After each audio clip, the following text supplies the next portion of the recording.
èèyàn máa ń sọ nǹkan bí tó jẹ́ pé ibi táwọn èèyàn máa gbé lọ ó máa yàtọ̀ gẹ́gẹ́ bó ṣe yé mi òun ilé mi kọ̀ so ẹlòmíràn tí yí máa lọ bí mo ń bú Pasuma òun bú Pasuma mi ò rò bí pété ti pé mo ti bú Pasuma ó wà ọ̀gá mi ní Paso Arábàmbí Àpèsì ọ̀gá ńlá Fújì nǹkan kan náà ni wá.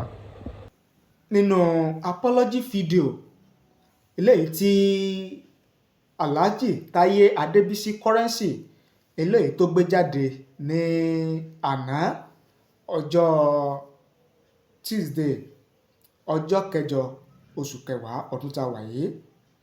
Ìgbà tí mo wo fídíò yẹn mo rí àwọn nǹkan kan bẹ̀ léyìí tí mo fẹ́ ṣe àlàyé ọ̀rọ̀ fún yín nípa rẹ̀ tí mo sì fẹ́ kẹ́ ẹ farabalẹ̀ kẹ́ ẹ gbọ́ láti bẹ̀rẹ̀ títí dé òpin. Ṣùgbọ́n kí n tó tẹ̀síwájú nínú àwọn àkíyèsí tí mo rí yẹn tí mo mú wá fún yín, ó yẹ kí ẹ jẹ́ ká jọ gbọ́ fídíò yẹn ká jọ wò láti bẹ̀rẹ̀ títí dópin.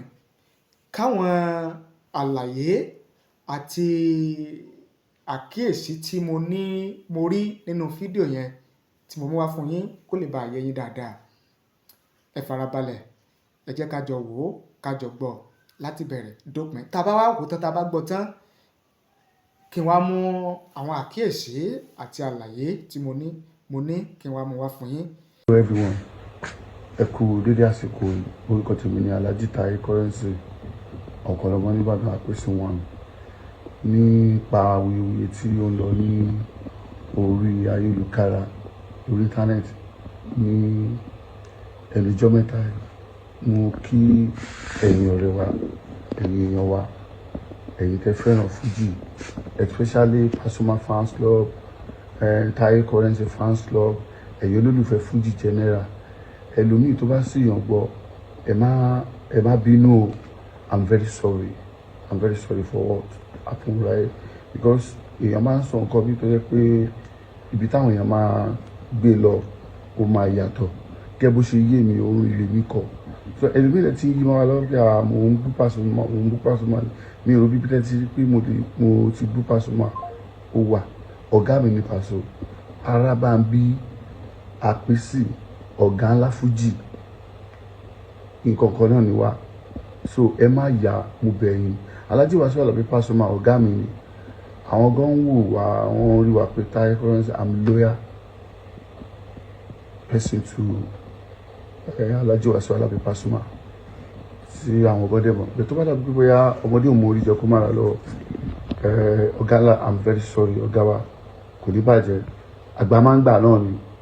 So mo dẹ̀ tún fi àwọn bàbá wa látòrí Alhaji Kollington Àyìnlá fún àkíyèsí bàbá wa Alhaji Arábàmbí Máyégún gbogbo Yorùbá general K1 the ultimate fún àkíyèsí tí wọ́n pè wá sí àti president onífújì Alhaji SK sensation ọlọ́run àjẹkẹ́gbẹ́ fún wa ẹ̀mí dàgbàyà gẹ́gẹ́ bí ó ṣe ń lọ.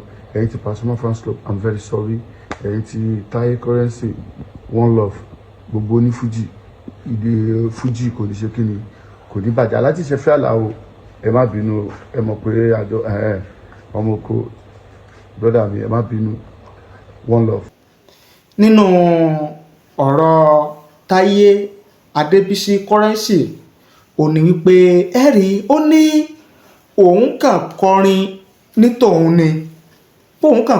tòun ni pé òun ò ní Alhaji Wasiu Alabi Pasuma lọ́kàn, òun kàn kọrin nọ́mà bí òun ṣe máa ń kọrin ti tòun ni, òun ò ní ẹnìkankan lọ́kàn. Ó ní ṣùgbọ́n àṣìwí kò tó àṣìsọ. Ó jẹ́ ká mọ̀ wípé àwọn tí wọ́n ń gbọ́ fídíò yẹn orin yẹn tí wọ́n túmọ̀ rẹ̀ wípé Alhaji Wasiu Alabi Pasuma ni òun bá wí wípé wọ́n sì òun gbọ́ ni. Ó wá ní òun tọrọ àforíjì o lọ́wọ́ ẹni tí wọ́n sọ wípé òun kọrin bú Alhaji Wasiu Alabi Pasuma. Ó ní aṣíwájú òun ni Alhaji Wasiu Alabi Pasuma, àgbà òun ló jẹ́, bàbá òun ló jẹ́, pé àwọn sì jọ wà ní pé kò síjà láàrin àwọn, pé kankan náà ni àwọn, pé kán mọ́ yá, pé àtàràbàǹbí o àti àpèsì ni o àti ọ̀gá ńlá ni o bàbá ọ̀nàrẹ́bù ni ó ní kankan náà ni àwọn, pé àwọn ọjà páwọn jọ wà ní páwọn jọ ń ṣe papọ̀ ni pé kẹ́nìbọ̀dì ọmọ yà wọ́n.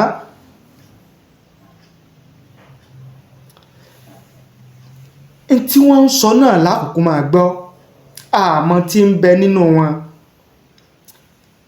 Àkọ́kọ́ nìyẹn. Ẹ̀kejì inú àkíyèsí tí mo ní mo ṣe sí fídíò yẹn ni wípé ẹ rí Taye Adébísí Currency, ó jẹ́ ká mọ̀ ipa tí àwọn àgbà olórin fújì kó lórí fídíò apology tí ó ṣe yẹn. Ó dárúkọ bàbá Kollington, ó dárúkọ olóyè Wàsíù Àyìndé, Máyégún gbogbo ilẹ̀ Yorùbá, ó dárúkọ pírẹsidẹ̀ntì fújì, pírẹsidẹ̀ntì àwọn olórin fújì lórílẹ̀‐èdè Nàìjíríà, ó dárúkọ wọn. Ó jẹ́ ká mọ̀ wípé lọ́gán tí fídíò yẹn ti jáde, táwọn èèyàn ti bẹ̀rẹ̀ láti máa pín fídíò yẹn kiri, tí wọ́n ti sọ di issue, ó jẹ́ ká mọ̀, ẹni tó bá mọ̀rọ̀ gbọ́ dáadáa, ó jẹ́ ká mọ̀ wípé òun ni àwọn àgbà olórin fújì yẹn ni wọ́n ti ń pe òun ṣàkíyèsí pé tóun fi ṣe apology fídíò yẹn bó ṣe yẹ kó rí nìyẹn. Torí pé Yorùbá ní àgbà kì í wà lọ́jà kó rí ọmọ tuntun kọ́wọ́. Bó ṣe yẹ kó rí gẹ́lẹ́ ò ní àwọn àgbà olórin fújì yẹn ṣe. Tí irú kan báyẹn bá ṣẹlẹ̀, kàkà tí wọ́n fi fọwọ́ lẹ́rán tọ́rọ̀ yóò fi wá máa fà ńlẹ̀, tí ó fi máa gúnlẹ̀, tí ó fi di ranto, tí ó fi di àtàmọ̀ tí àwọn tó yẹ kó dá sí, tí ó yẹ kó dá sí ó fi máa dá sí, tí àwọn tí ó yẹ kó gbà tí wọ́n fi máa gbà bí ẹni gbàgbá ọtí. Ntó yẹ kí àwọn àgbààgbà ntó yẹ kí wọ́n ṣe, òun náà ni wọ́n ti ṣe yẹn.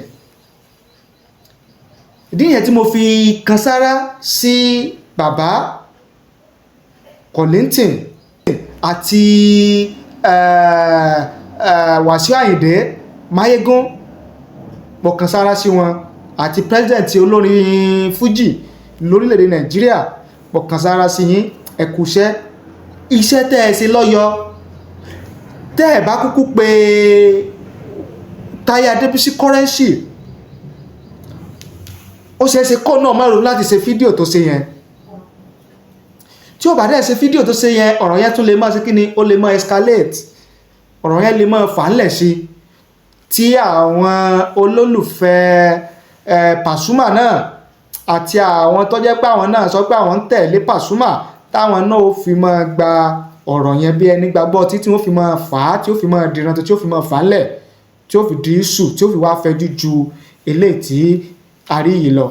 Ìdí nìyẹn tí mo fi kí yín, mo kí bàbá Kollington dáadáa, mo dẹ̀ kí Alhaji Wasiu Àyìndé, Máyégún, ẹ kúṣẹ́. Lágbára Ọlọ́run láṣẹ Èdùmàrè, agboolé fújì ò ní dàrú o, agboolé fújì ò ní bàjẹ́, omi àlàáfíà agboolé fújì tó ti ń tòrò, ọba Èdùmàrè Ọlọ́run ní jẹ́ kó dàrú o. Ilé náà mo ní kí n mú wá fún wa gẹ́gẹ́ bí àkíyèsí àti ìwòye tèmi lórí apology video tí Taye Adébísí Currency tí ó ṣe jáde ní àná yẹn. Ẹ ṣé bẹ́ẹ̀ ṣe ń wò wá, ẹ ṣé bẹ́ẹ̀ ṣe ń gbọ́ wá. Ojú tẹ́ fi ń wò wá kò ní fọ́ o, etí tẹ́ fi ń gbọ́ wá kò ní di láṣẹ Èdùmàrè. lórí ìkànnì yìí. Ẹ̀yin tẹ́ ẹ bá ti subscribe ẹ bá ní subscribe sórí ìkànnì yìí. Ẹ̀yin tẹ́ ẹ bá ti tẹ notification bell ẹ bá ní tẹ notification bell kẹ́ ẹ bá ní share program yìí kẹ́ ẹ bá ní like ẹ̀ kó lè káàkiri àgbáláyé. Ẹ ṣé o àdúpẹ́ àmọ̀rírì yín. Bell ẹ bá ní tẹ notification bell kẹ́ ẹ bá ní share program yìí kẹ́ ẹ bá ní like ẹ̀ kó lè káàkiri àgbáláyé. Ẹ ṣé o àdúpẹ́ àmọ̀rírì yín.